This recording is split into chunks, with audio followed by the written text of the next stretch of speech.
QC people would come and randomly pick the samples out of the boxes, bring them over here, and check 20, 30, 40, 50, depending on the AQL standard that they use. That's number one. It's supposed to be 160. Yeah. What if it's 161 or 162?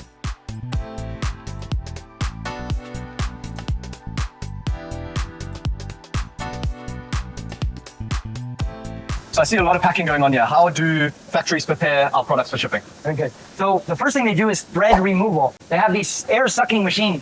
Because during the sewing process, they're constantly clipping off extra threads. Yes. And so they suck the threads off to kind of get debris off. Okay. Then you can see the ironing over there. Yes. So they'll iron it, and then they'll bring it over here to the packing section where they're also doing some QC at the same time. Okay. Sure. These girls look like they're, and see how she's kind of getting rid of some of the loose threads?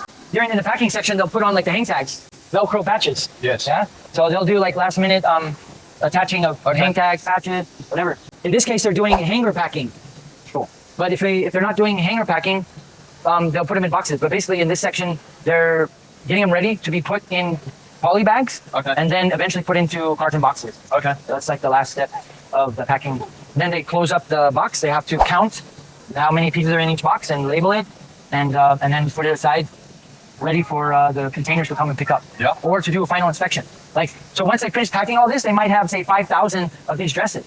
So then if you're the brand owner, you call the third-party QC company to come in, and then they will randomly choose a sample of boxes, not all. You never do a 100% inspection unless there's a big problem. And the formal QC people, like these are in-house QC. Okay. But your QC people would come and randomly pick the samples out of the boxes, bring them over here, and check 20, 30, 40, 50, depending on the AQL standard that they use. Okay. And the third-party QC people will fill out formal QC reports. Yes. Because if there are problems, it's now a financial issue. Somebody's gonna have to pay a penalty. And that's again where the tech packs come into play. And here you can see, here you can see a tech pack.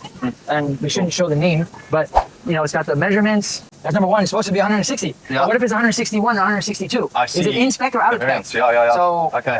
Here it is right there. Doom psi. Plus minus one, plus or minus one. Yes. Yeah, that's very important. Okay. Yeah. The Japanese would be like plus or minus 0.2 mm. Yeah. Okay. All right. So that's it for the packing section. Cool. And that's how the factories prepare the garments for shipping. Yeah. Very interesting.